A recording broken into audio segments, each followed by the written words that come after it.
Patuloy ang gantihan ng Iran at alyansang Israel at Amerika. At bukod sa mga nasasawi, apektado rin ang digmaan ng langis sa gitnang silangan. Ilang oil facilities ang tinatarget o nadadamay sa mga pagsabog. Paralisado rin ang paglalayag partikular sa Strait of Hormuz, ang kipot sa Persian Gulf na kontrolado ng Iran. Dahil walang makalayag na mga tanker ng langis, patuloy ang pag-alagwa ng presyo ng petrolyo na dama rin sa ating bansa. Kaya mahigpit na abiso ng Energy Department sa mga kumpanya ng langis, mula March 6 hanggang bukas March 9, hindi dapat lagpas sa 76 pesos and 50 centavos ang kada litro ng gasolina. Ang diesel dapat hanggang halos 70 pesos lang at ang kerosene di dapat hihigit sa 100 pesos. Babala ng DOE, bawal ang hindi otorisado at hindi nakaschedule na taas presyo sa petrolyo bukod pa sa hoarding at iligal na bentahan ng langis. Hinikayat ni Senate President Pro Tempore Ping Lacson ng publiko na i-report sa otoridad ang mga gasolinahang maagang nagtaas presyo. Para matiyak na nasusunod yan, may mga pulis na nag-iikot sa ilang gasolinahan ayon sa post ni Energy Secretary Sharon Garin. Pero sa gasolinahang ito sa Aurora, ang dating 58 to 63 pesos kada litro ng gasolina at diesel, pumalo na ngayon sa 73 to 97 pesos. Paliwanag ng may-ari, wala raw silang control sa presyo dahil nakadepende sila sa presyong ipinasa ng mga supplier. Ang pagtaas po ng presyo ay beyond control po yan ng mga retailer na katulad namin. It all comes down from the distributor.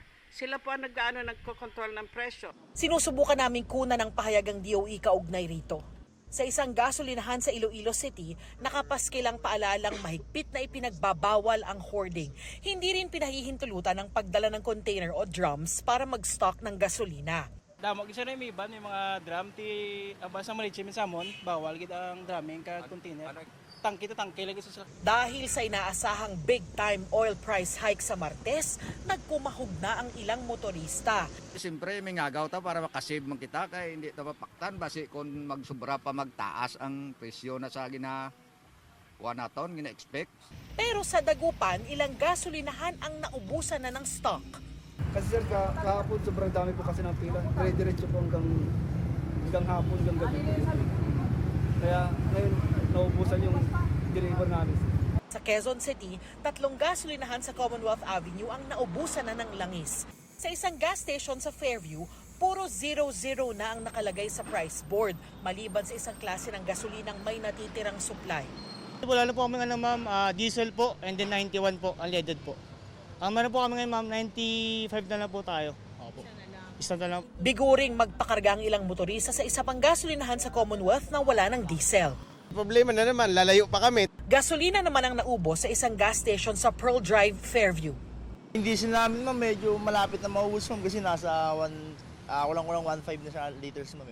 Talagang nagpapanik buying talaga yung mga tao ma'am, gawa ng malaki yung itataas. Kita ko nung ilang araw pa lang, medyo pila na yung mga mga nagkakarga. So my worry is expected yung price increase because of what's happening.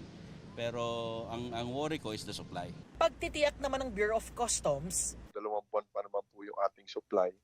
Hindi dapat tayo kabahan kagad. May kakayanan naman po kaming bisitahin yung ating mga warehouses po o yung depot na tinatawag ng mga oil companies upang mabigyan po namin ng kaalaman din po ang mga taga-Department of Energy. Magsasama-sama po kami upang hindi po magkaroon ng artificial shortage. sa ngayon, tumitingin na raw ng mga alternatibong pagkukunan ng petrolyo ang pamahalaan.